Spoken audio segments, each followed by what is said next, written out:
Hello दोस्तों, तो आज हम पढ़ने वाले हैं क्लास 10 का जो है बायोलॉजी। और इसमें जो है चैप्टर 1 से सवाल रहेगा।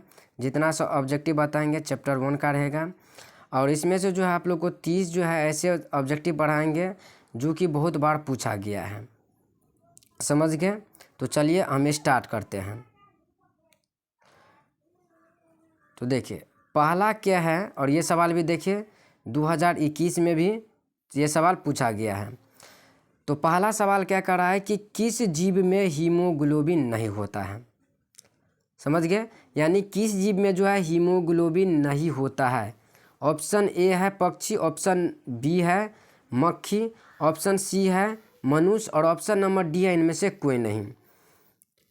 तो इसका जो ऑप्शन नंबर जो है बी हो जाएगा, सही आंसर हो जाएगा कि मधुमक्खी में जो है मक्खी में जो है हीमोग्लोबिन नहीं होता है।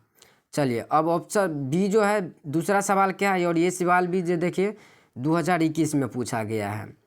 तो इसी तरह 30 आज आप लोग को जो है पूछा गया ऑब्जेक्टिव बताएंगे, और ये जो है चैप्टर 1 से रहेगा। तो चलिए दूसरा क्या है कि हीमोग्लोबिन की कमी से कौन सा रोग होता है। यानी हमारे शरीर में अगर हीमोग्लोबिन कम हो जाए तो कौन सा रोग हो जाएगा। ऑप्शन ए है मधुमेह, ऑप्शन बी है पोलियो, ऑप्शन नंबर सी है एनीमिया और ऑप्शन नंबर डी है डायरिया। तो इसका जो हो जाएगा ऑप्शन नंबर सी जो हो जाएगा, ऑप्शन नंबर सी यानी एनीमिया नामक हम लोग का शरीर में अगर हीमोग्लोबिन की कमी हो जाए तो एनीमिया नामक रोग होता है। चलिए ये भी सवाल देखिए पूछा गया है। तो अब तीसरा सवाल बढ़ते हैं कि परिचित पुस्तक द माइक्रोग्राफिया किनके द्वारा लिखी गई थी। यानी द माइक्रोग्राफिया पुस्तक जो है किनकी द्वारा लिखी गई थी। ऑप्शन ए जो है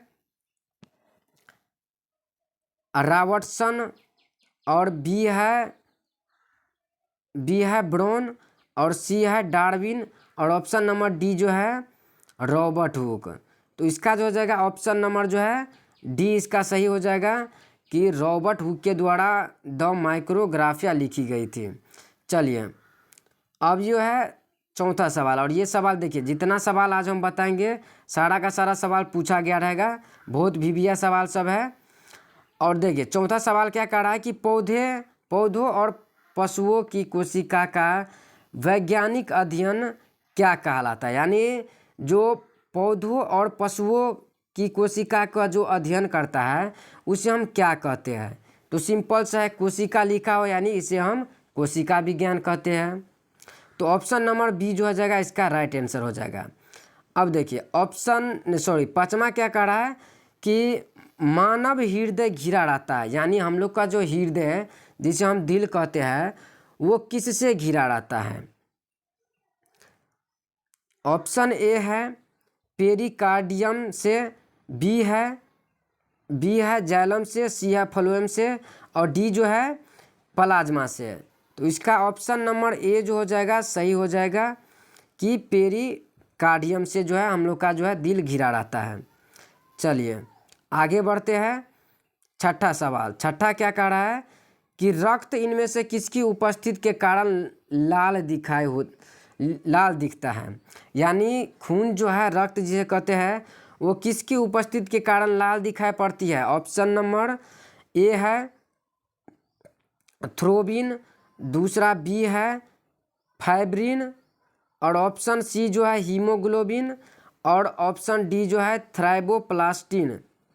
तो ऑप्शन नंबर सी जो हो जाएगा इसका राइट आंसर हो जाएगा, ऑप्शन सी यानी हीमोग्लोबिन के कारण जो है हम लोग का जो है रक्त जिसे खून कहते हैं वो लाल दिखाई पड़ता है। चलिए अब ये सातवां सवाल क्या कह रहा है कि शुद्ध या ऑक्सीजनित रक्त को हृदय से शरीर के विभिन्न भागों में ले जाने वाली रक्त वाहिकिया कहलाती है। यानी शुद्ध ऑक्सीजनित रक्त को हृदय से शरीर में विभिन्न भागों में ले जाने वाली रक्त वाहिका क्या कहलाती है। तो ये कहलाती है धमनियाँ। क्या कहलाती है? ये कहलाती है धमनियाँ। तो ऑप्शन नंबर ए जो हो जाएगा सही आंसर हो जाएगा। चलिए आठवां सवाल क्या कह रहा है कि पादप में जाइलम उत्तरदायी होता है। पादप में जो है जाइलम, जाइलम। अब देखिए इसको कैसे याद करेंगे, जाइलम से हो गया जल, यानी जल का वो वहन करता है, समझ गए। तो इस तरह से आप लोग याद रख सकते हैं। तो चलिए अब ये नमा सवाल है कि स्वपोषी पोषण के लिए क्या आवश्यक है। स्वपोषी पोषण के लिए क्या क्या आवश्यक है। पहला क्लोरोफिल, दूसरा सूर्य का प्रकाश, और डी, सॉरी ये सी होना चाहिए, यहाँ पर डी है। डी है कार्बोहाइड्रेट तथा जल, और डी है उपरोक्त में से सभी। तो इसका जो सही आंसर हो जाएगा डी, इसमें से सभी जो है हो जाएगा। ये सभी स्वपोषी पोषण के लिए आवश्यक होना चाहिए, समझ गए। तो चलिए आगे बढ़ते हैं। 10वां क्या है कि किस प्रकार के शोषण में अधिक ऊर्जा निकलती है। किस प्रकार के शोषण में अधिक ऊर्जा निकलती है। ऑप्शन ए है वायवीय शोषण, ऑप्शन बी है अवायवीय शोषण, ऑप्शन सी है ए तथा बी दोनों, और डी है इनमें से कोई नहीं। तो आप लोग को पता होगा कि जब वायवीय शोषण होता है तो इसमें जो है अधिक ऊर्जा निकलती है। तो ऑप्शन नंबर ए इसका सही आंसर हो जाएगा। चलिए अब ये जो है 11वां सवाल है, और 11वां क्या कह रहा है कि तिलचट्टा में कितने जोड़े शोषण नंद पाए जाते हैं। जो तिलचट्टा रहता है उसमें जो है कितने जोड़े शोषण नंद पाए जाते हैं। तो ऑप्शन ए है इसका 2 जोड़ा, ऑप्शन बी है 8 जोड़ा, ऑप्शन सी 10 जोड़ा, ऑप्शन डी जो है 6 जोड़ा। तो इसका राइट आंसर हो जाएगा डी, यानी 6 जोड़ा जो है, 6 जोड़ा जो है शोषण नंद पाया जाता है। चलिए आगे बढ़ते हैं।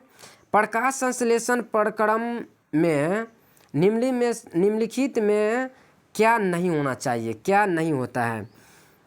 जब प्रकाश संश्लेषण होता है तो इसमें क्या नहीं होना चाहिए।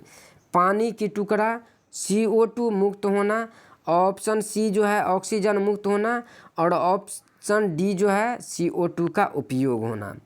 तो इसका राइट आंसर हो जाएगा ऑप्शन नंबर बी जो है राइट आंसर हो जाएगा कि CO2 का मुक्त होना। चलिए आगे बढ़ते हैं। 13 नंबर सवाल क्या कर रहा है कि इनमें किसके द्वारा अमीबा भोजन का अंतग्रहण करता है। अमीबा जो भोजन करता है वो किसके द्वारा करता है। ऑप्शन ए है कुटपाद के द्वारा, ऑप्शन बी है परिवहन के द्वारा, ऑप्शन सी है भोजन रसधानी के द्वारा, और ऑप्शन डी है केंद्र का द्वारा।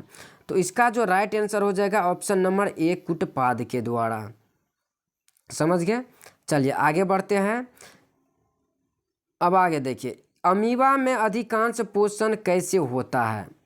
14 नंबर क्या है कि अमीबा में अधिकांश पोषण जो है कैसे होता है। शाकाहारी, सर्वाहारी, अंतग्रहण या फिर स्वपोषी।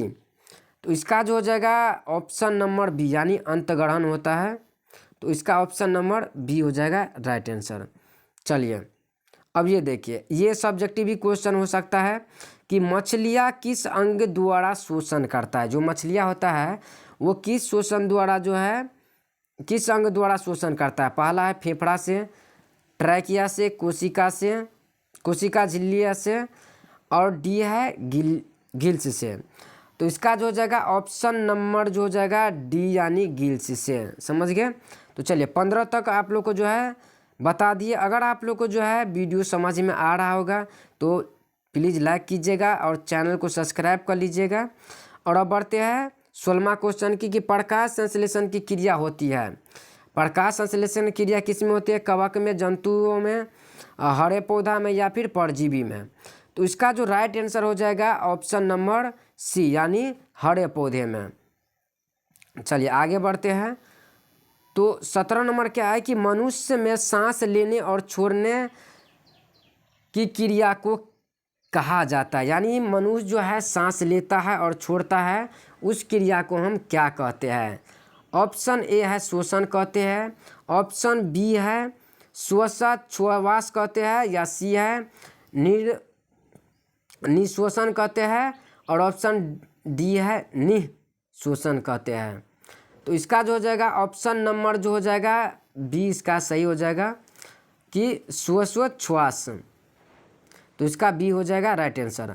अब 18 नंबर सवाल क्या कर रहा है कि आणविक आणविक ऑक्सीजन के उपलब्ध नहीं होने से पायरुवेट का परिवहन जंतु में किस यौगिक में होता है? ऑप्शन ए है लैक्टिक अम्ल, इथाइल अम्ल, साइट्रिक अम्ल, और ऑप्शन डी है ग्लूकोज के द्वारा। तो इसका जो ऑप्शन नंबर जो हो जाएगा आप लोग का ऑप्शन नंबर ए यानी लैक्टिक अम्ल के द्वारा। तो ऑप्शन नंबर जो हो जाएगा ए हो जाएगा लैक्टिक अम्ल के द्वारा। चलिए आगे बढ़ते हैं 19वां नंबर। 19 नंबर क्या है कि पौधे में गैस का आदान प्रदान किनके द्वारा होता है? पौधे में जो गैस का आदान प्रदान होता है किसके द्वारा होता है? तो आप लोग को पता होगा कि रंध्र के द्वारा जो होता है, रंध्र के द्वारा जो होता है पौधे में जो है गैसों का आदान प्रदान होता है। तो ऑप्शन नंबर बी इसका सही आंसर हो जाएगा। चलिए अब 20 नंबर क्या कह रहा है कि कोशिकाएं शैवाल में जल का परिवहन होता है परासरण द्वारा या चालनी नालिकाएं द्वारा, विसरण के द्वारा, या फिर जाइलम वाहिकाएं के द्वारा। तो 20 का जो ऑप्शन नंबर सी यानी विसरण के द्वारा हो जाएगा।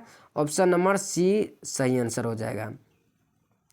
चलिए अब 21 नंबर बढ़ा है कि क्या कह रहा है कि पानी एवं धूलक खनिज का पौधों में स्नातन होता है।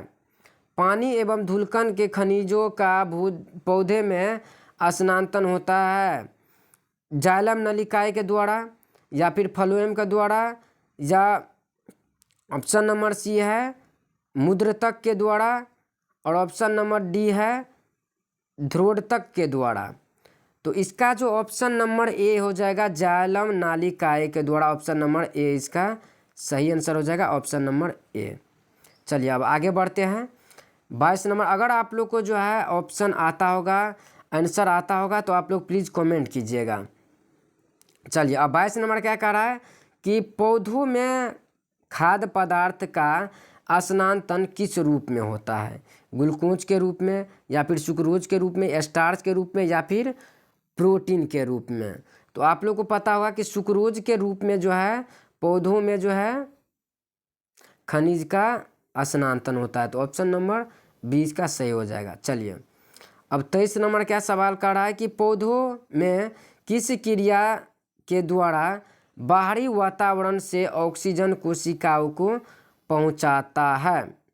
ऑप्शन ए है विसरण के द्वारा, किण्वन के द्वारा, प्रकाश संश्लेषण के द्वारा, या फिर डी ए और बी दोनों। तो इसका जो ऑप्शन नंबर ए यानी विसरण के द्वारा जो होता है पौधे जो है बाहरी वातावरण में ऑक्सीजन कोशिका को पहुंचाती है। तो ऑप्शन नंबर ए सही हो जाएगा। अब चलिए अब 24 नंबर क्या है कि चालनी नालिकाएं पाई जाती है। चालनी नालिकाएं किस में पाई जाती है? ऑप्शन ए है जंतुओं में, जाइलम में, फ्लोएम में, या फिर एक कोशिकीय पौधे में। और ये जितना सवाल देखिए पूछा गया सवाल है। तो चलिए तो 24 का जो हो जाएगा आप लोग का ऑप्शन नंबर सी यानी फ्लोएम के द्वारा। किसके द्वारा? तो फ्लोएम में। अब 25 नंबर क्या है कि आरबीसी का जीवन अवधि होती है, यानी रेड ब्लड सेल का जो है जीवन काल कितना दिन का होता है? और इसका जो ऑप्शन आप लोग जो है कमेंट में करिएगा। ऑप्शन ए है 120 दिन, ऑप्शन बी है 180 दिन, ऑप्शन सी है 80 दिन, और ऑप्शन नंबर डी जो है 220। और इसका जो आप लोग जो है कमेंट में कहिएगा कि आरबीसी का जीवन अवधि कितना दिन का होता है। चलिए अब आगे बढ़ते हैं 26 नंबर। 26 नंबर क्या है कि निम्नलिखित में से कौन सा संवहन उत्तक है? निम्नलिखित में से जो है कौन सा जो है संवहन उत्तक है? ए है एपिडर्मिस, फ्लोएम, जाइलम, और या फिर बी और सी दोनों। तो इसका नंबर हो जाएगा बी और सी दोनों, यानी जाइलम और फ्लोएम। चलिए आगे बढ़ते हैं 27 नंबर। 27 और ये देखिए ये सब सवाल जो है पूछा गया है। ये सब सवाल जो है पूछा 21 में, 20 में, 20 में, इसीलिए बहुत इंपॉर्टेंट सवाल सब है, आप लोग ज़रूर याद कर लीजिएगा। तो चलिए अब 27 नंबर सवाल क्या है कि प्रोटोजोआ उत्सर्जित पदार्थ का निष्कासन कैसे करता है? ऑप्शन ए है परासरण द्वारा, विसरण द्वारा, अवशोषण द्वारा या फिर निष्कासन द्वारा। तो 27 का जो है ऑप्शन नंबर जो है आप लोग का बी सही हो जाएगा, विसरण के द्वारा। चलिए आगे बढ़ते हैं। और 28 नंबर सवाल क्या कह रहा है कि फ्लोएम ऊतकों द्वारा कार्बोहाइड्रेट का परिवहन होता है। यानी फ्लोएम ऊतकों द्वारा कार्बोहाइड्रेट का परिवहन होता है किसके रूप में? ग्लूकोज के रूप में। ऑप्शन ए है ग्लूकोज के रूप में, फ्रुक्टोज के रूप में, लैक्टोज के रूप में या सुक्रोज के रूप में। तो 28 का जो हो जाएगा ऑप्शन नंबर डी यानी सुक्रोज के रूप में, सुक्रोज के रूप में होता है। चलिए अब ये 29 नंबर है कि पौधा में जो है गैस का आदान प्रदान किनके द्वारा, ये पीछे भी हम बता दिए हैं कि रंध्र के द्वारा जो है पौधा में गैस का आदान प्रदान होता है। अब 30 नंबर क्या कह रहा है कि निम्न में से सबसे तेज धड़कन हृदय धड़कन किसका होता है? यानी सबसे तेज धड़कन जो है किसका होता है? तो चूहा का। ऑप्शन नंबर बी जो हो जाएगा इसका राइट आंसर। और आज के लिए ये लास्ट सवाल है कि मनुष्य के ट्रैकिया में पाए जाते हैं, क्या पाए जाते हैं? उपस्थिति के बने पूर्ण वल्य, उपस्थिति के बने अपूर्ण वल्य, और सी जो है क्यूटिकल के बने अपूर्ण या क्यूटिकल के बने अपूर्ण विल्य। तो इसका जो ऑप्शन नंबर बी यानी उपस्थित के बने विल्य। तो ये था आप लोग का जो है आज के लिए, इतना ही 30 तक रहने देते हैं। अगर आप लोग को जो है समझ में आ रहा होगा तो प्लीज़ वीडियो को लाइक कीजिएगा और चैनल को सब्सक्राइब कर लीजिएगा। अब मिलते हैं इस अगले वाले वीडियो में, तब तक के लिए जय हिंद जय भारत।